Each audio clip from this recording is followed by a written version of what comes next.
জি, আসিফ ভাই ভালো আছেন? হ্যাঁ, ভালো আছি। আশা করি আপনিও ভালো। বলেন। আচ্ছা, আমার শুধু ছোট্ট একটা প্রশ্ন শুধু।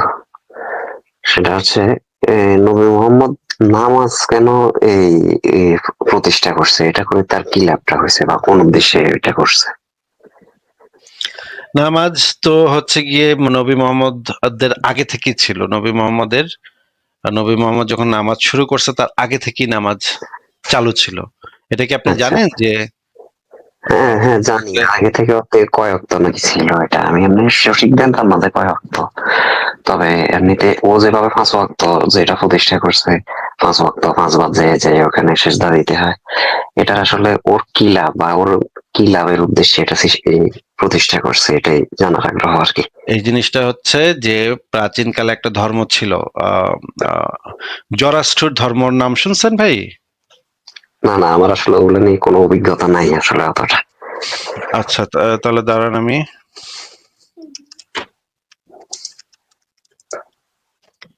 আহ, এইটাকে বলে জরাথুস্ট্রবাদ। এই ধর্মের কিছু মূর্তি আছে। আচ্ছা সেই মূর্তিগুলা খুবই ইন্টারেস্টিং মূর্তি। এই মূর্তিগুলা দেখলে আপনি দেখবেন যে আমি আপনাকে বের করে দেখাচ্ছি। জি। আমার কাছে ছিল। হ্যাঁ,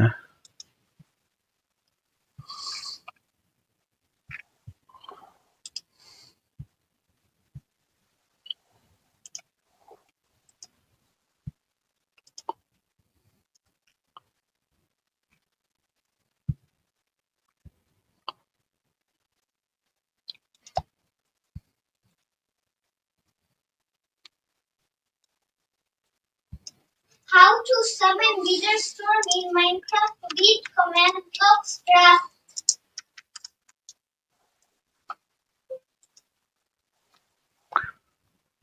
How to একটু summon বের করতে হবে আমার। আমি আচ্ছা, একেবারে বের কষ্ট হলে এখন দরকার নাই, আপনি শুধু মুখে বললেও হবে। বাহ। How to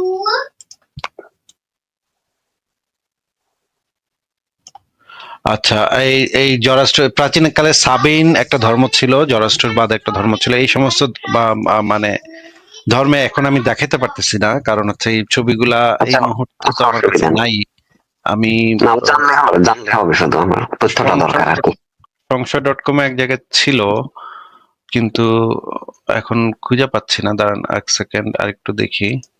ভাই, আমরা তো আসলে রেফারেন্স ছাড়া কোনো কথা বলি না সাধারণত। how to আহ, summon এই যে পাওয়া গেছে, Witherstorm হ্যাঁ in পাওয়া গেছে। আচ্ছা, Minecraft? Read command block. আপনাকে দেখাচ্ছি। আহ,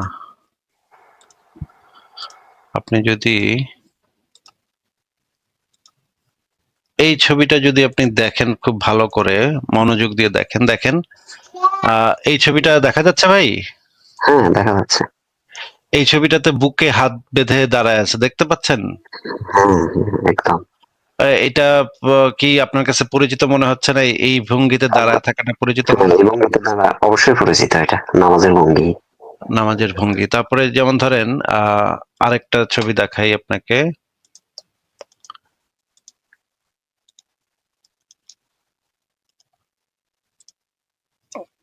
এই ছবিটা দেখেন। এই ছবিটা আহ পরিচিত মনে হচ্ছে ভাই? যে হাত ইয়া করে রাখা, এই জিনিসটা কি পরিচিত মনে হচ্ছে? এটা মোনাজাতের ভঙ্গি আর কি। মোনাজাতের ভঙ্গি। দেখেন এই ছবিগুলা প্রাচীন জরাষ্ট্র ধর্ম এবং প্রাচীন জরাষ্ট্র ধর্মের যে একজন পয়গম্বর ছিল, সেই পয়গম্বর যে ৭ আসমানের উপরে ঈশ্বরের সাথে দেখা করে আসছে, যেই মানে ঘটনাটাকে বলা হয় আরদা ভিরাফ। এটা কি আপনি জানেন? আচ্ছা, না আমার জানা নাই। এটাও মনে হয় আরব আরব আরব কেন্দ্রিক ওই ধর্মটাও খুব সম্ভবত নাকি? পারস্য কেন্দ্রিক। আচ্ছা আচ্ছা, পারস্য কেন্দ্রিক। আপনাকে আমি দেখাচ্ছি, আরদা ভিরাফ এরিয়াটাও আমি দেখাচ্ছি। আহ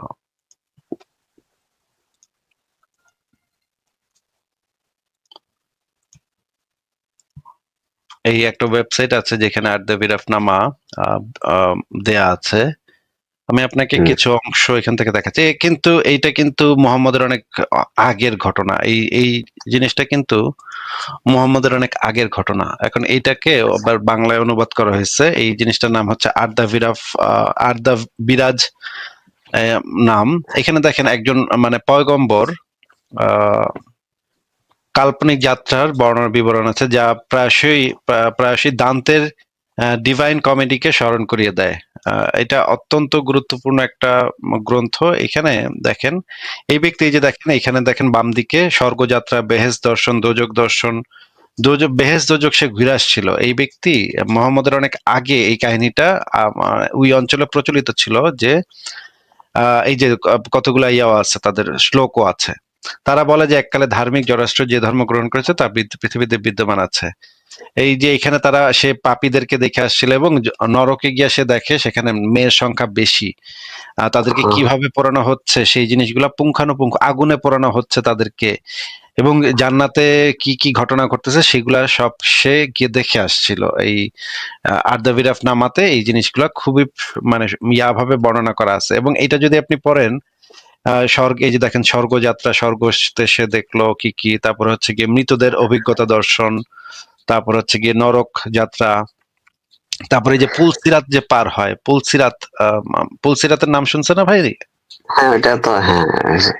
আহ, এই জিনিসগুলো প্রত্যেকটা জিনিস এখানে দেয়া আছে। হ্যাঁ, এই মানে আর্দা বিরাফ নামার ভিতরে এই জিনিসগুলো আহুর মাজদার সাথে দেখা হয়, ঠিক আছে, এবং সুখী আত্মাদের সাথে দেখা হয়।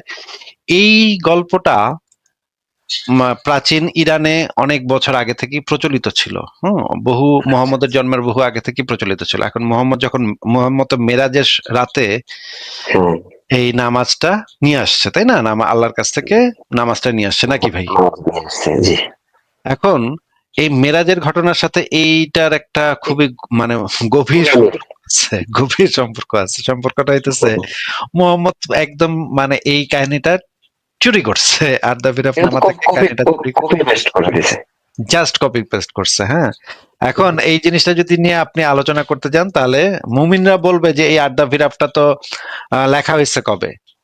এইটা আচ্ছা। আপনাকে ইনফরমেশনটা জানায় দিচ্ছি যে এখানে একটা ইনফরমেশন আছে। আর্দা বিরাফ নামা এই গল্পটা লোকমুখে বহু প্রাচীন কাল থেকে প্রচলিত ছিল পারস্যে, কিন্তু আচ্ছা। এইটা গ্রন্থ আকারে লেখা হয়েছে 900 সালের দিকে বা 1000 সালের দিকে। এটা গ্রন্থ হিসেবে লেখা হয়েছে পরবর্তীতে, কিন্তু এই গল্পটা মুখে মানুষের প্রচলিত মধ্যে ছিল। মুখে মুখে, যেমন আমাদের দেশে অনেক গান আপনি দেখবেন যেগুলা মুখে মুখে অনেক মানুষের কাছে প্রচলিত থাকে, কিন্তু এটা গ্রন্থ হিসেবে লিখিত থাকে না। যেমন ধরেন খনার বচন কিন্তু গ্রন্থ হিসেবে লিখিত হয়েছে অনেক পরে, খনার অনেক পরে। মৃত্যুর অনেক পরে গিয়া সেটা একটা গ্রন্থ হিসেবে রচনা করা হয়েছে। একইভাবে এই যে আর্দা বিরাফ নামাটা গ্রন্থ হিসেবে লেখা হয়েছে নবম শতকে বা 1000 শতকে, 1000 সালের দিকে। কিন্তু এইটা প্রাচীন মানে ইরানে, মানে পারস্যে বহু প্রাচীন কাল থেকে এই গল্পগুলা প্রচলিত ছিল, বিভিন্ন লোকগীতি হিসেবে, বিভিন্ন গল্প হিসেবে প্রচলিত ছিল। মোহাম্মদ সম্পূর্ণভাবে এই জিনিসটা নিয়ে এটা ঢুকাই দিছে, এবং এইখান থেকে এই ধর্মগুলা থেকেই মোহাম্মদ এই নামাজের কনসেপ্টটা আনছে। নামাজের কনসেপ্টটা তার ধর্মে করছে। নামাজটা আগে থেকে ছিল। এই যে ওই অঞ্চলটা তো কাছাকাছি, ওই যে পারস্য, ওই অঞ্চলটা কাছাকাছি। এখন ওই অঞ্চলে আরবের কাছাকাছি নাকি? ওই অঞ্চলটা ইরানের ওই অঞ্চল, ইরান পারস্যের ওই অঞ্চল জরাষ্ট্র ধর্ম তখন পৃথিবীর অনেক জায়গাতেই একটা মোটামুটি শক্তিশালী ধর্ম ছিল। এটা এখন যেরকম জরাষ্ট্র ধর্মের কাউকে পাওয়া যায় না, মানে খুব অল্প সংখ্যক মানুষকে পাওয়া যায় ভারতে, কিন্তু সেই সময় জরাষ্ট্র ধর্মটা মোটামুটি একটু যদিও মানে খুব একেবারে প্রভাব বিস্তারকারী ধর্ম ছিল না, কিন্তু মোটামুটি স্প্রেড ছিল। ওই ধর্মের মানুষ আরবে বসবাস করত, তাদের মধ্যে এই ধরনের কালচার ছিল, এবং আরবের ভিতরে বিভিন্ন একটা মিক্স কালচার ছিল। বিভিন্ন ধর্মের জিনিসপত্র তারা ধর্ম হিসেবে পালন করত, এবং এই যে মক্কার জনগণ বিভিন্ন ধর্মের জিনিসপত্র পালন করত। একটা সেকুলার সমাজ ছিল। আইয়ামে জাহিলিয়াতের যুগটা ছিল একটা সেকুলার সমাজ। এখন ওই অঞ্চলে ওইটাও ছিল, নামাজও ছিল, আবার ওই যে পূজাও ছিল, আবার এটাও ছিল, ওইটাও ছিল, সবই ছিল ওইখানে। মুহাম্মদের যে বংশধারা, সেই বংশধারাতে সম্ভবত নামাজটা করা হইতো আগে থেকেই, এইটা কি সে পরবর্তীতে ইসলামের সাথে মানে অ্যাড করছে। একত্র করে এটাকে। এবং মোহাম্মদ এই জিনিসটা বুঝতে পারছে যে মানুষকে যদি আহ, যেমন ধরেন একটা যদি আপনি মিলিটারি গঠন করতে চান, মনে করেন একটা মিলিটারি আপনি তৈরি করবেন, মিলিটারি গঠন করতে চাইলে আপনার একটা প্রধান কাজ হবে যে আপনার যে অনুসারীরা আছে বা আপনার মিলিটারিতে যে লোকেরা আছে তাদেরকে একটা কঠোর নিয়ম শৃঙ্খলার মধ্যে তাদেরকে রাখা। আপনি যদি তাদেরকে কঠোর নিয়ম শৃঙ্খলার ভিতরে রাখেন তাহলে তারা ভালো যোদ্ধাতে পরিণত হবে। এবং নামাজের সিস্টেমটা মোহাম্মদ এই কারণে করছে যে সে একটা মিলিটারি গঠন করতে চাইছে। হ্যাঁ, নামাজের সিস্টেমটা যদি আপনি দেখেন, একটু খেয়াল করেন, দেখেন ভোর সকালবেলা ঘুমের থেকে উঠতে হবে এবং মানে প্রত্যেক দিন 5 বার করে এই জিনিসটাকে আপনাকে মনে করায় দিবে যে আপনার কিন্তু আল্লাহর কাছে ইয়া করতে হবে। হ্যাঁ, আল্লাহর কিন্তু আপনি কিন্তু আল্লাহর দাস। হ্যাঁ, আল্লাহ কিন্তু সবচেয়ে বড়। এই জিনিসটা দিনে 5 বার আপনাকে মনে করায় দিবে এবং আপনাকে নিয়ন্ত্রণের ভিতরে রাখার জন্য মানে দ্বিতীয় বিশ্বযুদ্ধের একজন নেতা ছিল, মানে নাৎসি বাহিনীর একজন প্রচার মন্ত্রী ছিল, সে হচ্ছে গণমাধ্যম মন্ত্রী ছিল, গোয়েবলসের একটা তত্ত্ব আছে যে এক কথা যদি আপনি বারবার একটা মিথ্যা যদি আপনি বারবার বলতে থাকেন একটা সময় মানুষের কাছে সেই জিনিসটা সত্য বলে মনে হইতে থাকে। হ্যাঁ, এই জিনিসটা মোহাম্মদ অনেক আগেই বুঝছে, গোয়েবলসের অনেক আগে এই জিনিসটা বুঝছে এবং সে এই জিনিসটা অ্যাপ্লাই করছে তার ধর্মে। এক জিনিস আপনার দিনের ভিতরে 5 বার আপনার মাথায় ঢুকাবে, আল্লাহ সবচেয়ে বড়, আল্লাহ সবচেয়ে বড়, আল্লাহ সবচেয়ে মহান, আল্লাহ সবচেয়ে মহান, আল্লাহ শক্তিশালী, আল্লাহ শক্তিশালী। এটা আপনার 5 বার শোনাবে এবং আপনার গিয়া নত হইতে হবে, 5 বার গিয়া নত হইতে হবে। এবং এইটা একটা মিলিটারি সিস্টেমের ভিতরে এই জিনিসটা খুবই ভালো একটা জিনিস। হ্যাঁ, যদি আপনি একটা মিলিটারি আসলেই গঠন করতে চান, মনে করেন আপনি একজন কমান্ডার, আপনার আন্ডারে 500 জন সৈনিক আছে। এই 500 জন সৈনিককে কঠোর যদি নিয়ম কানুনের ভিতরে আপনি রাখতে পারেন, দেখবেন 5 বছর যদি এভাবে চালাতে পারেন, দেখবেন তারা খুব ভালো যোদ্ধাতে পরিণত হবে এবং আপনার অনুগত, মানে আপনার নির্দেশ দিয়ে সারছেন কিন্তু তারা করতে মানে দ্বিধা করবে না। এই রকমের যদি একটা বাহিনী আপনি গঠন করতে চান তাহলে আপনাকে আসলে এই স্ট্র্যাটেজি ফলো করতে হবে। মোহাম্মদ এই জিনিসটা খুব ভালোভাবে বুঝছে যে মোহাম্মদের যেহেতু একটা সেনাবাহিনী লাগবে, একটা আর্মি লাগবে এবং এদেরকে কঠোর নিয়ম শৃঙ্খলার ভিতরে রাখতে হবে এবং এদেরকে সকালবেলা ঘুমের থেকে উঠাইয়া মানে এখানে বসায় দিতে হবে, সারাদিন আল্লাহ আল্লাহ করবি তোরা। হ্যাঁ, 5 বার দিনের ভিতরে আল্লাহ আল্লাহ করবি। এইটা কনসেপ্টটাই যেন মোহাম্মদ আনছে। এই জিনিসটা আমার কাছে যে আমার যেটা মনে হয়েছে সেটাই হচ্ছে, এটা হচ্ছে সেটা। এখন আমি আপনাকে দেখাবো একটা জিনিস যে ইসলাম অনুসারে তো এই যে যে বিষয়টা যে মেরাজের রাতে আল্লাহর কাছে গেল, আল্লাহর কাছে গিয়া সে কি বলছিল বলেন তো যে আল্লাহ তাই প্রথমে কত ওয়াক্ত নামাজ দিছিল? 50 ওয়াক্ত দিছে, এতটুকু জানি আর কি। 50 ওয়াক্ত না? আচ্ছা, আমরা একটা হিসাব করি। না মানে এই গল্পটা যে পুরা মানে মানে ভুগিসুগি, এই জিনিসটা বোঝার জন্য এই জিনিসটা দেখলেই ভাই বোঝন যায় যে এটা পুরা ভুগিসুগি।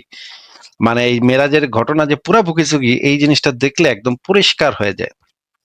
আমি আপনাকে এই আল্লাহর এই বলদামিটা আমি একটু দেখাইতেছি যে আল্লাহ যে কত বড় বলদ। আল্লাহ যদি থাইকা থাকে তাহলে তো আল্লাহ মস্ত বড় একটা বলদ। হ্যাঁ, দেখেন এইখানে আমরা দেখলাম যে প্রথমে আমরা জানি যে এই যে প্রথমে আল্লাহ নাকি 50 ওয়াক্ত নামাজ ফরজ করে দিছিল। কিন্তু ভাই আল্লাহ তো মহাবিশ্বের সর্বজ্ঞানী, তাই না? আল্লাহ তো সবকিছু জানে, তাই নাকি ভাই? অবশ্যই। তো আল্লাহ যেটা বুঝে নাই, সে মোহাম্মদ নিচের আসমানে গিয়া মুসার সাথে দেখা করে মুসা গিয়া কয় যে তুমি আল্লাহরে গিয়া কমাও, নামাজের পরিমাণ কমাই দাও, কমাইতে কও আল্লাহরে। হ্যাঁ, আর মোহাম্মদ আবার আসমানে গিয়া উপরে আসমানে গিয়া আল্লাহর সাথে দরাদরি কইরা মানে কাসকি মাছের বাজারের মতো দরদাম কইরা মানে কষাকষি, না আল্লাহ আরেকটু কমো, আরেকটু না আল্লাহ এত পারবো না, আল্লাহ আরেকটু কমো, আরেকটু কমো, এই সমস্ত দর কষাকষি কইরা আল্লাহ এখান থেকে আল্লাহর থেকে কমায় আনছে, 5 ওয়াক্ত করছে। হ্যাঁ, এখন এখানে তাইলে ভাই জ্ঞানী কেডা? মানে মুসা বেশি জ্ঞানী নাকি আল্লাহ বেশি জ্ঞানী বলেন তো? মানে আল্লাহ বুঝে নাই, তুই বেটা পাকনা মুসা, তুই আল্লাহর থেকে বেশি বুঝে গেছস। আল্লাহ যেটা বুঝে নাই, মুসা গিয়া কইতাছে যে না না, আরে না কমাইতে কহ, তোমার বান্দারা তোমার উম্মতেরা এইটা পারবো না, হে মুহাম্মদ, তোমার উম্মতেরা এত এত নামাজ পড়তে পারবো না, 50 ওয়াক্ত বাড়াবাড়ি হয়ে গেছে, আল্লাহ পাক বাড়াবাড়ি করে মানে আল্লাহ যেটা দিচ্ছে, আল্লাহর যে বিধান সেটা মুসা গিয়া নাকি কমাই দিচ্ছে। আমরা প্রথমে আমরা দেখি যে আল্লাহ কিন্তু বলছে কোরআনে যে সে তার কোনো নিয়মের কোনো পরিবর্তন করে না। এই দেখেন কোরআনের ভিতরে সূরা নম্বর 17 আয়াত নম্বর 77 আপনি পাবেন আল্লাহ তার নিয়মের কোনো পরিবর্তন করে না। আরো অনেকগুলা সূরাতে আছে আল্লাহর নিয়মে, আল্লাহর বিধানে কখনো কোনো পরিবর্তন পাবে না। এটা কোরআনে পরিষ্কারভাবে বলা আছে। এবং হাদিসে যে জিনিসটা বলা আছে, বুখারী শরীফের হাদিস, হাদিস নাম্বার হচ্ছে 3342, ইসলামিক ফাউন্ডেশন। দেখেন এইখানে যে জিনিসটা বলা আছে যে এই যে দেখেন, আল্লাহ আমার উপর 50 ওয়াক্ত সালাত ফরজ করেছেন। তারপরে মুসার সাথে এই ঘটনা ঘটলো, মুসা গিয়ে বলতেছে অর্ধেক কমাই দিতে। তাই সে রবের কাছে গিয়ে আবার কমাবার আবেদন করলো, আবার অর্ধেক করে কমাই দিল। আচ্ছা ভাই, একটু বলেন তো যে এই যে দেখেন এই হাদিসটার ভিতরে প্রথমে তো 50 ওয়াক্ত দিল নাকি ভাই? অবশ্যই। তারপরে 50 ওয়াক্ত দেওয়ার পরে একবার আহ এই যে দেখেন 50 ওয়াক্ত সালাত ফরজ করা হয়েছে, একবার তিনি তার অর্ধেক কমিয়ে দিলেন। অর্ধেক কমাইলে কত হইলো ভাই? 50 25 ওয়াক্তের টাকা। 25। আচ্ছা ঠিক আছে, বুঝলাম 25। তারপরে মুসার কাছে আবার আসলো, মুসা আবার কইলো আপনার রবের নিকট গিয়ে পুনরায় কমাবার আবেদন করুন। তখন মুসা আবার মানে মোহাম্মদ আবার গিয়া বলল, এবার আল্লাহ তার অর্ধেক কমিয়ে দিলেন। ভাই 25-এর অর্ধেক কত হয় ভাই বলেন তো? 12.5। ও মা, 12.5 পড়বো কেমনে বেড়ায়? মানে এটা আবার সেটাই। কেমন কথা? 12.5 পড়বো কেমনে? 12.5 তো ভাই পড়া যায় না। 12.5 অক্ত কেমনে পড়বো? এক অক্ত কি আধা করে পড়বো? এটা কেমনে কেমনে সম্ভব? এটা তো সম্ভব না। হিসাবে এর হিসাবে গন্ডগোল হয়ে গেছে। এখন দেখেন আল্লাহ মানে এই নবী কিন্তু গন্ডগোল করছে এখানে। এই হাদিস বর্ণনাতে কিন্তু গন্ডগোল আছে। আল্লাহ এটা কিন্তু হইতেই পারে না। 12.5 অক্ত কেমনে পড়বো মানছে? আচ্ছা ঠিক আছে, তাও ধরে নিলাম। পরে গিয়া 5 অক্ততে আইলো আর কি সালাত। এখন 5 অক্ত নামাজ যে ফরজ হইলো, এই 5 ওয়াক্ত তাইলে তো দেখা যাচ্ছে মুসা হচ্ছে আল্লাহর থেকে বেশি পাক না। আচ্ছা ঠিক আছে, তাও ধরে নিলাম মুসা আল্লাহর থেকে বেশি পাক না। এখন আমরা 5 ওয়াক্ত নামাজের একটা হিসাব করি। 5 ওয়াক্ত নামাজের হিসাবটা যদি আপনি করেন তাহলে দেখেন, নামাজ অজু যদি মিলায়া করেন 5 থেকে 7 মিনিট লাগে অজু করতে। জামাতের সাথে যদি করেন তাহলে তো মানে ফজরের নামাজ লাগবে 10 থেকে 15 মিনিট, আর একা একা পড়লে লাগবে 5 থেকে 10 মিনিট। এইখানে দেয়া আছে মানে আনুমানিক গড় হিসাব হইতেছে 15 থেকে 17 মিনিট লাগবে ফজরের নামাজ পড়তে। আর জোহরের নামাজ লাগবে 22 থেকে 27 মিনিট। আসরের নামাজ পড়বে 15 থেকে 22 মিনিট, মাগরিবেরটা পড়বে 15 থেকে 22, এশারটা লাগবে একটু বেশি 30 থেকে 34 মিনিট। দেখেন এশার নামাজটা একটু বড় হয় মানে একটু। এখন আমরা যদি হিসাব করি, গড় করি একটা মিডল পয়েন্টে, আমরা যদি কম হিসাবেও ধরি তাহলে এই হিসাবটা হয় মোট যোগফল হইতেছে প্রতিদিন প্রায় 5 বার নামাজ পড়তে লাগে 1 ঘন্টা 48 মিনিট প্রতিদিন। এটা আমরা গড় হিসাব করছি, এটার থেকে কিছু কমও হইতে পারে কিছু বেশি হইতে পারে। মনে করেন এটাই আমরা ধরে নিলাম। এটাকে যদি ধরে নিই তাহলে 50 ওয়াক্ত যদি মানুষের পড়তে হইতো তাহলে 1080 মিনিট নামাজ পড়তে হইতো। তার মানে হচ্ছে 18 ঘন্টা ভাই নামাজ পড়তে হইতো দিনের ভিতরে। যদি আল্লাহ পাক 24 ঘন্টার ভিতরে 18 ঘন্টা মানুষের নামাজ পড়তে হইতো ভাই, যদি 50 ওয়াক্ত আল্লাহ করে দিত। তাহলে একটু বলেন তো ভাই, আল্লাহ কি ওইদিন গাঞ্জা খাইছিল? যে ওই যে 50 ওয়াক্ত সালাত সে মানে ফরজ করছিল ফার্স্টে, আল্লাহ কি গাঞ্জা খোর নাকি? এই গাঞ্জা খাইলেও তো এই টাইপের মানে জিনিস আসে না ভাই। এটা কিভাবে সম্ভব বলেন তো? আল্লাহর কি মাথা এত নষ্ট ভাই? কি বলেন? মুমিনদের মাথা নষ্ট আর কি, মুমিনেরা তো এগুলো বুঝতে চায় না। তো ভাই এটা কিভাবে সম্ভব? 50 ওয়াক্ত না তো সারাদিন নামাজ পড়তে হইব, খালি ঘুমান বাদে পেশাব পায়খানা করানোর সময় পাওয়া যাবে না। তো চাকরি বাকরি তো দূরের কথা, পেশাব পায়খানা করার মতো সময় পাওয়া যাবে না যদি 50 ওয়াক্ত আল্লাহ করে দিত। এন্ড এইটা তো আল্লাহ পাক এই কামটা করছে, এরকমের একটা বলদামি মানে কাজ করছে, তখন মুসা গিয়া আল্লাহর রক্ষা করছে আসলে। যদি ভাই 50 ওয়াক্ত সালাত হইতো তাহলে তো ইসলামের লাল বাতি জ্বলে যেত, ওই দিনই ইসলামের লাল বাতি জ্বলে যেত, কোনো কেউ মুসলমান হইতো না। মুসা আসলে ইসলামের লাল বাতিটা মানে রক্ষা করছে, তাই না ভাই? জি, মুমিনদেরকে এখনো জিজ্ঞাসা করেন এখানে এরা অনেক পজিটিভ কিছু বাইর করবে এরা। হ্যাঁ তা তো করবি, এটা তাদের অন্ধবিশ্বাস, এটা তো তারা করতে হবে। একটু আগে দেখলেন না একজন আইসা মানে লক্ষ্মী দেবীর কি কি জানি বলতেছিল, লক্ষ্মী দেবীর পূজা করলে নাকি কি জন্ম জন্মান্তরে নাকি কি কর্মফল থাকে। ভাই এগুলা তো যে কোনো ধর্মের মানুষই তার ধর্মর মানে সপক্ষে কিছু মানে গোঁজামিল দেওয়ার চেষ্টা করবে, যেটা আসলে তারা প্রমাণ করতে পারবে না। হ্যাঁ, ঠিক আছে। তবে সবকিছু যুক্তিবাদী। সবকিছু জি, সবকিছু বলুন। মিলিয়ে বোঝা যায় যে মোহাম্মদের অনেক এমনি বিচক্ষণ ছিল, বিচক্ষণতা ছিল তার মধ্যে অনেক, যেটা বোঝা যাইতেছে আর কি। বিচক্ষণতা, বুদ্ধিমান ছিল সে। আবার হ্যাঁ, অনেক হ্যাঁ, অনেক জায়গাতে বোঝা যায় সে বেকুবও ছিল, অনেক জায়গায় হ্যাঁ, বেকুবিও অনেক অনেক করছে। জায়গায় বেকুবিও করছে। বেশি বুদ্ধিমান দেখাতে গেলে তো আবার বেকুবি করাই লাগে, বেকুবি আবার হয়ে যায় আসলে, মানে হয়ে বেশি যায় আর কি, ওটা ওটা বেশি অজান্তে হয়ে যায় আর কি। বেশি পাকনামি আসলে এরকম মানে একটা মানে মরুভূমির একটা রাখাল বালক, সে তো আর এত পাকনাও হইতে পারে না, তাই না? এত পাকনামি অত সে করতে পারবে না। ওটা মানে গুতাগুতি করলে আপনি বুঝে যাবেন যে সে যে বাটপার, এটা বুঝে যাবেন গুতাগুতি করলে, একটু ভালো করে ইয়া করলে, অ্যানালাইসিস করলে। কিন্তু এই অ্যানালাইসিসটা করার সুযোগটাই তো ইসলামের নাই। আপনি যদি যৌক্তিক ভাবে অ্যানালাইসিস করতে যান, তখন আপনারা কইবো নাস্তিক হয়ে গেছে, হ্যান মেরালা। তো আপনি তো সেটাই, ভয় তো আর এটা করতে যাবেন না, তাই না? ভয়টা তো আগেই ঢুকিয়ে দিছে। হ্যাঁ। তো ঠিক ঠিক আছে আছে আসিফ ভাই, যুক্তিবাদী ভাই। অনেকদিন কথা বলার ইচ্ছা ছিল, আজকে কথা বলে ভালো লাগলো, এই আর কি। ঠিক আছে, ভালো থাকেন তাহলে, বিদায় জানাই আপনাকে। আমি ধন্যবাদ জানাচ্ছি। প্রথমেই আমি প্রথম আপনার এখানে সুযোগ পেলাম। আমি দেখি সবসময় আপনার স্ট্রিমিং গুলো, হয়তো সরাসরি যুক্ত হয় না, কিন্তু আমি কাজের মাঝখানে বা বিভিন্ন সময় একা থাকি বাসায়, সবসময় আমি দেখি, ভালো লাগে। অসংখ্য ধন্যবাদ। আমি সত্যি একটু কাঁপতেছি, প্রথম প্রথম তো। ভালো লাগছে কথাগুলো, এবং এই অ্যাথেইস্ট, থেইস্ট, নস্টিক, অ্যাগনস্টিক, এগুলো আমার মনে হয় যে সরলভাবে এভাবে বুঝালে তারা কতটুকু বুঝবে। কারণ আমরা হচ্ছে কি সার্ভাইভাল জীব, আমরা সার্ভাইভ করি, আমরা সার্ভাইভ চলাফেরা করি, আমরা খাওয়া দাওয়া নিয়ে, নিজেদের সন্তান আদি, বাচ্চা কাচ্চা, এগুলা নিয়ে আমরা ব্যস্ত থাকি। এগুলা সহজে যে আমাদের মাথায় ঢুকবে এমন নয়। আমাদের হয়তো এগুলোর জন্য চার্ট করে, অনলাইন ক্লাস যেভাবে হয়, বোর্ড ধরে, এভাবে হয়তো আমাদের আগালে এগুলো বোঝা যাবে। এগুলো আসলে সহজে মানুষ বুঝবে না। তো হ্যাঁ, আজকে কিন্তু কিন্তু নমস্তে হ্যাঁ, হ্যাঁ, সাহেব, আপনাকে আমি যেটা জিজ্ঞেস করতে চাই যে আমি কি যথেষ্ট সহজভাবে, একদম যথেষ্ট সহজভাবে কি আমি বলি নাই কথাগুলা? যথেষ্ট সহজভাবে বলেছেন। আমি অবশ্যই বলবো যে আপনি অনেক চেষ্টা করেছেন। আপনি কিছু মনে করবেন না। আমি কিন্তু খুব কাঁপছি, এবং আমার ঠোঁট কাঁপছে, কথা বলতে একটু সমস্যা হচ্ছে, তারপর আমি চেষ্টা করছি। আহ, আপনি যথেষ্ট সুন্দরভাবে চেষ্টা করেছেন।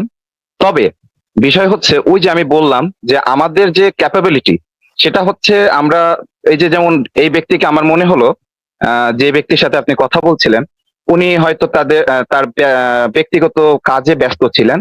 আমার মনে হয় তার ফ্যামিলির সাথেও কিছু, আমার মনে হয় এটা ধারণা দিচ্ছি, সে কারণে দেখা যায় যে সে ক্যাপাবল হচ্ছে না। আবার কিছু কিছু ক্ষেত্রে আমাদের ব্রেন হচ্ছে লক প্রসেসর। আমরা যেই বিশ্বাস প্রথার উপরে আমরা বসবাস করি, আমাদের সমাজ থেকে আমাদেরকে যেই মানে সীমাবদ্ধতা করে রেখেছে, সেইখান থেকেও কিন্তু আমরা উদারভাবে সেই কথাগুলোকে ধরতে পারবো কতটা, সেটা কিন্তু একটা বিষয় রাখে।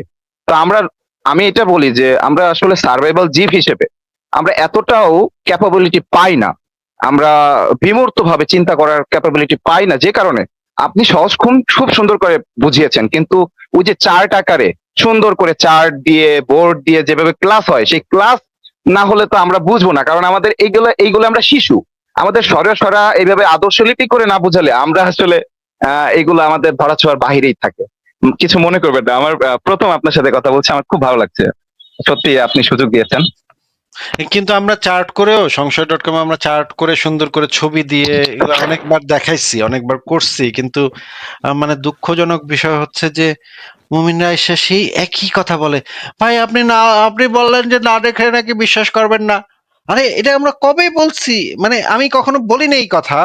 আমার পুরা জিন্দেগিতে আমি কখনো এটা বলি নাই যে আমি দেখা কোনো কিছু বিশ্বাস করব কি করব না, দেখার মাধ্যমে আমি কোনো একটা সিদ্ধান্তে পৌঁছাই, এইটা আমি আমার জীবনে কখনো বলি নাই। কিন্তু এসে আমারে বলা শুরু করে যে ভাই আপনি তো বলছেন যে আপনি নাকি না দেখে দেখেন না, তাই বিশ্বাস করেন না। কি রে মানে এইগুলা যখন বলে তখন তো খুবই মেজাজটা খারাপ হয় যে এটার বিরুদ্ধে আমরা হাজার হাজার বার বলছি, তারপরেও একই কথা শুনতে হয়। আমার কাছে যেটা মনে হয় যে তারা একটা ইয়া নিয়ে আসে, মানে সেট আপ নিয়ে আসে কিছু, মানে টেমপ্লেট বক্তব্য নিয়ে আসে যে এইগুলা নাস্তিকের লাইভে গিয়ে আমি বলবো, বলতে পারলেই আমি জিততে যাব। এটা মুখস্থ করে ওই কমন মানে যে পরীক্ষার আগে মানে এরকম মানে মুখস্থ করে যাইতাম আমরা। ওই প্রশ্ন কমন না পড়লেও ওই প্রশ্নটা ঢুকাই দিতাম, কোনো চিপা চাপা দিয়ে ঢুকাই দিতাম, ওই উত্তরে ঢুকাই দিতাম। তো আমার মনে হয় যে এই মুমিনদের মাথা সেইভাবে কাজ করে যে আমি যেটা মুখস্থ করে আসছি সেটা কোনো না কোনো ভাবে কোশ্চেন যাই থাকুক না কেন সেটাই ঢুকাই দিব। আমার কাছে মনে হয় তারা এইভাবে কথা বলতে আসে, তাই না? হ্যাঁ, এখানে অতি সাধারণ ব্যক্তিদের উপস্থিতি দেখা যায়। এই যে গবেষণা করে আসবে একটা বিষয়কে নিয়ে, তারা নিজেরা এক্সপ্লোর করবে। প্রত্যেকটা বিষয় যে নিজেরা এক্সপ্লোর করতে হয়, একটা বিষয় নিয়ে কথা বলতে হলে আমার নিজস্ব একটা আমার যেটা হচ্ছে হোমওয়ার্ক, আমার যে হোমওয়ার্ক করে আসতে হবে যে আমি এটা নিয়ে কথা বলবো, আমার এটার পরিপ্রেক্ষিতে আরো এরকম এরকম যুক্তি আসতে পারে। এই যে যে হোমওয়ার্ক গুলো, এগুলো করা হয় না। তারা আসে সহজ সরল, তো সহজ সরল ভাবেই প্রশ্নগুলো করে, সহজেই দেখতে চায়। দেখা যায় যে তারা তাদের ভাবনাগুলো মানে প্রশ্ন, নিজেকে প্রশ্ন না করেই এখানে প্রশ্ন করে বসে, যে কারণে দেখা যায় যে এগুলা কনফ্লিক্ট, বিভিন্ন রকম কনফ্লিক্ট তৈরি হয়। তো আমি আজকে একটি সকালে লাইভ দেখছিলাম, আপনার হয়তো পুরোনো লাইভ আমি দেখি, পুরোনো লাইভ গুলো আমি দেখি, ভালো লাগে। বিভিন্ন বিষয়ে আমার যে লক রয়েছে সেই লক গুলো আমি খুলতে পারি। আমার প্রসেসর, আমার ব্রেনের যে প্রসেসিং লেভেলটা রয়েছে সেটা দেখা যায় অনেক crore crore trillion trillion lock রয়েছে। নতুন নতুন জিনিস আমি লক খুলি এইগুলা দেখার মাধ্যমে। তো আজকে সকালে একটি বিষয় দেখছিলাম যে এই যে আমাদের হিলিওসেন্ট্রিক এবং জিওসেন্ট্রিক কথাগুলো মানে উঠেছিল, একজন ব্যক্তির সাথে কথা হচ্ছিল। তো আপনি চলে গিয়েছিলেন এক পর্যায়ে, সেখানে ফারাজ ভাইয়া হয়তো হবে। তো উনি চেষ্টা করছিলেন, তবে ফারাজ ভাইয়ের ভাষাগুলো আমার মনে হয় যে সর্বসাধারণের জন্য নয়, উনি অনেক ভালো বলেন, তবে একটু জ্ঞানী বুদ্ধি ব্যক্তিদের জন্য হয়ে থাকে। একটু বা উনি অন্য ক্লাসিক্যাল ভাষায় কথা বলেন, তো আপনি খুব জেনারেল ভাবে বুঝান, মানুষের ভারসাম্য বুঝে।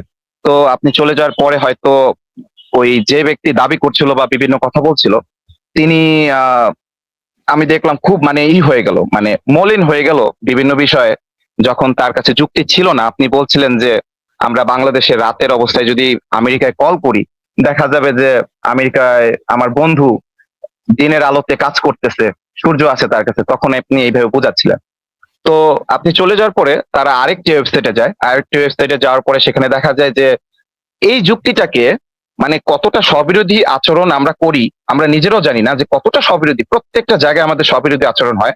আমরা নিজেদের বিশ্বাসকে রক্ষা করার জন্য এমন কিছু মানে যুক্তি আমরা দাঁড় করাই যেখানে কোনো রকম ধারণা থাকে না। স্পেস টাইম ফ্যাব্রিক্স সম্পর্কে আমাদের কোনো ধারণা নেই। এরপরে আমরা পৃথিবীটাকে তৎকালীন সময়ে, আমি বলবো যে তৎকালীন সময়ে আমরা পৃথিবীকে কতটা এক্সপ্লোর করতে পেরেছি। ভাস্কো দা গামা বা কলম্বাসের আগে পৃথিবীকে কতটুকু আমরা জানতাম। আমরা ভাবতাম যে এটাই পৃথিবীর সমতল, এটা আমার স্থান, আমরা এটাই একটা দেয়ালের মতো, উপরে আকাশটা একটা দেয়াল, তার নিচ দিয়ে সূর্য যায়। এই ধারণা থেকে আমরা কিন্তু ধারণাগুলো বলেছি যুগ যুগ ধরে। প্রত্যেকটা বিশ্বাস, প্রথা, রীতিনীতি, আমার সাবজেক্টই ছিল হচ্ছে এগুলোর উপরে, রীতি, প্রথা, সংস্কৃতির উপরেই সবকিছু, মানে সংস্কৃতির ভিতরেই সবকিছু ইনক্লুডেড। মানুষের মনস্তাত্ত্বিক বিষয়, মানুষের প্রথা, আচার অনুষ্ঠান, বস্তুগত সংস্কৃতি, অবস্তুগত অ্যানথ্রোপোলজিতে পড়ালেখা করেছেন নাকি? না, নাই বলি কারণ চিনে ফেলবে সবাই। অ্যানথ্রোপোলজিও আছে আমার, নৃবিজ্ঞানটাও খুব মানে নৃবিজ্ঞান, অন্তত আমি বলবো যে নৃবিজ্ঞান যারা পড়াশোনা করে আহ ধর্মের বিশ্বাস, আমার মনে হয় তারা ক্লিয়ার হবে অন্তত পক্ষে যে এই ধর্মের বিশ্বাসগুলো কিভাবে এসেছে তা খুব ক্লিয়ারলি মানুষ বুঝতে পারবে। এই একটা সাবজেক্ট থেকে, অনেক সাবজেক্ট পড়ার দরকার নেই, সহজেই অন্তত এতটুকু তো বিশ্বাসগুলো কিভাবে এসেছে। তো এই যে ভাস্কো দা গামা, কলম্বাসের কথা বললাম, তাদের আগের অবস্থায় পৃথিবীতে মানুষ যা ভাবতো সেটাই তারা লিপিবদ্ধ করতো। এখন আমি আসি যে কথাটা, যে আমার খুব আপনার লাইভ গুলো দেখি, তো প্রত্যেকটা জায়গায় আমার মনে হয় যে আমি আসি, ইন্টারাপ্ট করি, এখানে একটা যুক্তি মানে আমার কাছে অনেকগুলো উত্তর থাকে, অনেকগুলো প্রবাবিলিটির কথা থাকে, অনেকগুলো যুক্তি থাকে, কিন্তু আসলে সেটা তো সুযোগ হয় না। তো ওইখানে বলা হচ্ছিল যে সূর্য হয়তো কয়েক সেকেন্ডের জন্য আরো সে যায়। মানে একটা ওয়েবসাইটে মানে আপনি চলে যাওয়ার পরে দেখানো হলো যে সূর্য হয়তো মানে কয়েক সেকেন্ডের জন্য কয়েকটা ন্যানো, এটা হাসবো কি মানে আমার যে কয়েক ন্যানো সেকেন্ডের জন্য আরো সে যায়, তাই হয়তো আমেরিকায় সে না বোঝার আগেই সূর্যকে দেখতে পায়। এখন অর্থাৎ মানে সে স্ববিরোধী, এটা কিন্তু স্ববিরোধী কথা বলে ফেলছে তারা, ঠিক আছে। এখন ওনার তো যুক্তি ছিল না, উনি অন্য একটা ওয়েবসাইটে যাওয়ার পরে এটা দেখা গেল। তো এখন আমার এখানে একটা কথা থাকে যে যখন নবী মোহাম্মদ সাল্লাল্লাহু আলাইহি ওয়াসাল্লাম তিনি বলছিলেন কিন্তু যে কিন্তু কিন্তু ওই হাদিসে তো বলা আছে যে সূর্য কই যায়, আল্লাহর আরশের নিচে গিয়ে ইবাদত বন্দেগীতে ব্যস্ত থাকে, এরপরে আল্লাহ যখন তাকে আবার অনুমতি দেয় তখন আবার সে উদিত হয়। তার মানে এটা যদি কয়েক ন্যানো সেকেন্ড হয়ে থাকে বা কয়েক পিকো সেকেন্ড হয়ে থাকে, তাহলে তো সূর্যের ওই পর্যন্ত যাইতে এবং আসতে আহ কি পরিমাণ টাইম লাগতে পারে? এটা তো আলোর গতির থেকে তো আর বেশি দ্রুত তো সে যাইতে পারবে না, তাই না? তাইলে এত বড় একটা নক্ষত্র সে আলোর গতিতেও যদি যায় এবং আসে, তাইলে তো সে মহাবিশ্ব পার হইতে পারবে না, কারণ মহাবিশ্ব পুরাটা পার হওয়াটা তো সূর্যের পক্ষে সম্ভব না। তাহলে এটা মিলাইলো কেমনে? এই জিনিসটা মিলাইলো কিভাবে যে কয়েক ন্যানো সেকেন্ডের ভিতরে সে আবার গিয়ে আবার জায়গা মতো ফেরত আসে? এটা কিভাবে মিলাইলো ভাই? এটা তো চিন্তা করতে আমার লোম দাঁড়ায় যাচ্ছে। এটাই আমি এখন আপনাকে মানে আরো অনেকগুলা সুন্দর, মানে এটা তো একটা ধারণা থেকে বলেছে, আমি দেখেন কতগুলা জিনিস আমি একটু দাঁড়া করাই এই বিষয়ের উপরে, জাস্ট এই বিষয়ের উপরে। তো সে তো বললো ন্যানো সেকেন্ডের জন্য যায়, ঠিক আছে আমি ধরে নিলাম ন্যানো সেকেন্ডের জন্য যায়, কিন্তু ওখানে বলা ছিল কি সূর্য, আপনি খুব সুন্দর করে লাইনগুলো দেখাচ্ছিলেন। আসলে আমরা তো স্ববিরোধী হয়ে যাই, আমরা বলি যে না ওইটা মানি না, পরে আপনি আবার নিচের টুক দেখান, ঠিক আছে ওটা মানুষ এটা না মানেন, সে অনেক শ্রেষ্ঠ ছিল বা গত শতাব্দীর একজন শ্রেষ্ঠ ব্যক্তি ছিল। আহ তো পরের টুক তো নবী রাসূল স্বয়ং বললেন, তখন সংশয় চলে যায়, সত্যি সংশয় চলে যায়। তো যাই হোক, সেখানে নবী রাসূল খুব সুন্দর করে বলছিলেন যে রাতের অন্ধকারের অবস্থায় সূর্য কোথায় থাকে? সূর্য এই অবস্থায় আরো সে থাকে, আল্লাহর ইবাদত করে, আল্লাহর আবার অনুমতি পেলে সে আবার পূর্বে উদিত হয়। তো এখন এই যুক্তিটার ওনাদের বিরুদ্ধে চলে যায়, কারণ এখন তো সেই আগের পৃথিবী না, ভাস্কো দা গামার আগের, কলম্বাসের আগের ইতিহাস না, এখন তো আমরা সবকিছু এক্সপ্লোর করতে পেরেছি, পৃথিবী কিরকম, পৃথিবীর বিভিন্ন মহাদেশ আবিষ্কার করতে পেরেছি। এখন সূর্য যদি কয়েক ন্যানো সেকেন্ডের জন্য যায়, তাহলে আমার এখানে দীর্ঘ রাত চলছে, কিন্তু অন্য দেশে দেখা যায় দীর্ঘক্ষণ দিন চলছে। এমনকি তারা আর্কটিক, অ্যান্টার্কটিক এই জিনিসগুলো তাদের জানা ছিল না, যে উত্তর মেরু, দক্ষিণ মেরু, পৃথিবী যে 23.5 ডিগ্রি অ্যাঙ্গেলে হেলে আছে, সেটা আমরা জানি জুন জুলাইতে পৃথিবী অতিরিক্ত গরম থাকে, কারণ পৃথিবীর যে উত্তর মেরু অঞ্চলটা 23.5 ডিগ্রি অ্যাঙ্গেলে সূর্যের দিক হেলে থাকে। এবং আরো একটা ইন্টারেস্টিং কথা হচ্ছে যে সূর্যের থেকে হেলে থাকে তো অবশ্যই, পাশাপাশি সূর্যের থেকে সবচেয়ে দূরে অবস্থান করে, এই সময় দূরে অবস্থান করে। এবং সূর্যের যখন একদম নিকটে চলে, তখন কিন্তু আমাদের এখানে উইন্টার চলে, শীত চলে, কারণ আমাদের উত্তর মেরুর যে অঞ্চলটা, মানে আমাদের পৃথিবীর যে একদম ভূমধ্য রেখা, সেই ভূমধ্য রেখার উত্তর অংশ, সেটা সূর্যের দিক থেকে একটু বিপরীত দিকে হেলে থাকে, যে কারণে সূর্যের তাপটা সরাসরি ভাবে পড়ে না, যে কারণে সূর্যের নিকটবর্তী অবস্থানে থেকে একদম নিকটে কেউ আমাদের এখানে উইন্টার থাকে, শীত থাকে, মানে উত্তর মেরুতে। আবার দক্ষিণ মেরুতে সেই অনুযায়ী সেই সময় আবার তাপটা একটু বেশি থাকে। তো দেখুন, বিভিন্ন সময় আবার এই আলাস্কায় যান, কানাডায় যান, কিছু কিছু জায়গা আছে, যেমন আমার এক ফ্রেন্ড সেন্ট পিটার্সবার্গে থাকতো 18 সালের কথা, 18 আরো আগে 15-16 সালে, তখন তিনি সেন্ট পিটার্সবার্গে মেডিকেলে পড়াশোনা করতেন। তো উনি রাত 11টার সময় আমাকে কল দিয়ে বলতেন যে এখনো আমাদের এখানে দিন চলছে। তো এই সময়গুলো তাদের জানা ছিল না যে পৃথিবীর বিভিন্ন অঞ্চল আছে যে কয়েক মাস রাত থাকে, কয়েক মাস দিন থাকে। তো সেই সময় মানে আমরা জানি যে প্রতিদিন আরো সে যায়, তাহলে কয়েক মাস রাত থাকলে সূর্য কোন সময়টাই গেল, কয়েক মাস এখানে দিন থাকে। তো এইভাবে আরো তাদেরকে মানে এগুলো আসলে স্ববিরোধী কথা, তারা যতই যুক্তি দেখে এগুলা মানে তাদের বিশ্বাসকে, রীতি প্রথা, বিশ্বাসকে টিকে রাখার চেষ্টা করে। আসলে আমার মনে হয় আমরা নিজেকে, মনে করেন একটা অঞ্চলে 3 মাস টানা সূর্য দেখা যাচ্ছে, হ্যাঁ, তাহলে তো সে টানা সূর্য তো অস্ত যাচ্ছে না, 3 মাসের ভিতরে তো সে অস্ত যাচ্ছে না, তাহলে এই 3 মাসে তো সে ইবাদত বন্দেগী করতে পারলো না সেই সূর্যটা বেচারা। হ্যাঁ, সেই একই সূর্যকে যখন সৌদি থেকে দেখা হচ্ছে, তারা দেখতেছে যে রাতের বেলা আল্লাহর ইবাদত বন্দেগী করার জন্য চলে যাচ্ছে, আবার আসতেছে। যদি পিকো সেকেন্ডের জন্য যদি এটা হয়ে থাকে, তাহলে সৌদি আরবের জন্য কি এক সূর্য, আর ওই অঞ্চলের মানুষ নরওয়ের জন্য কি আরেক সূর্য নাকি? সূর্য তো একটাই, তাই না? তখন এই কথাটি আসে যে একাধিক সূর্যের কথা, যেটা সায়েন্স আমরা জানি যে একাধিক সূর্য নক্ষত্র, সেটা আলোকবর্ষ দূরে, বিভিন্ন আলোক আমরা জানি 4 বর্ষ দূরে হচ্ছে আমাদের আলফা সেঞ্চুরি, প্রক্সিমা সেঞ্চুরি। তো ওনাদের থিওরিটি কি বলতে আমি জানি না, এগুলা আসলে স্ববিরোধী হয়ে যায়। তারা যুক্তিতে আসলে ওই বিশ্বাস রীতি কোথায় নিজেদের আটকে রাখে। তো আমার এটাই মানে যেটা বলছিলাম যে আমরা নিজেকে ফ্রেস্তা মনে করি, আসলে আমরা জানি না, কিন্তু নিজেদেরকে আমরা ফ্রেস্তাই ভাবতেছি, আমরা দেবতা ভাবতেছি বা ঐশ্বরিক ভাবতেছি। কেন? কারণ আমার জন্ম হয়েছে যেখানে আমি অটোমেটিকলি জেনে গেছি আমার কিছু জানার দরকার নেই, আমার আর কিছু জানার দরকার নেই, আমি অটোমেটিকলি আমি জেনে গেছি এটাই সত্য। তার মানে মানুষ যেখানে জন্ম নেয় নিজেকে ফেরেশতা বা দেবতার মতো ভেবে, বিচার বিশ্লেষণ ছাড়া, সে তার প্রথাকেই মেনে নেয়, কারণ তিনি নিজেকে দেবতাই ভাবছে। আমার মনে হয় সে নিজেকে ফেরেশতা ভাবছে, অ্যাঞ্জেল ভাবছে। তাই তার বিচার বিশ্লেষণ করার কোনো প্রয়োজনই বোধ করলো না, যে আমি দেখি, আমি তো জন্মগ্রহণ করেছি, এটা আমার একটা অহংকার।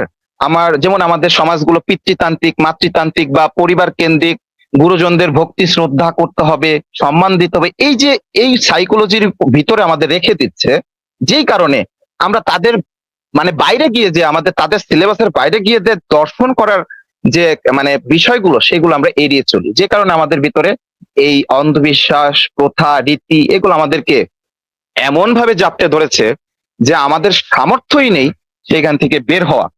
যে কারণে আমার কি যে এটা মনে হয় যে আমরা আসলে আমরা নিজেদেরই অজান্তে আমরা নিজেদের ফ্রেস্তা মনে করতেছি, কিন্তু বিভিন্ন কিতাবে লেখা আছে আমরা ফ্রেস্তা নই, জিনও নই, আমরা ইনসান।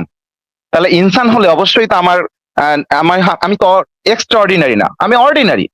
আমি তো এক্সট্রা অর্ডিনারি না যে আমি অটোমেটিকলি জেনে যাব, অটোমেটিকলি আমি বুঝে যাবো এটা সত্য না মিথ্যা। আমাকে রিসার্চ করতে হবে, আমাকে জানতে হবে, আমাকে জানতে হবে। কিন্তু আমরা এইখানে আমি দেখি বেশিরভাগ মানুষই আসি, আমাদের মানে আমাদের কোনো রিসার্চই নেই, এমন একটা কথা বলা হয় তারা ধরতে পারে না, বুঝতে পারে না, এমন একটা অবস্থা হয়।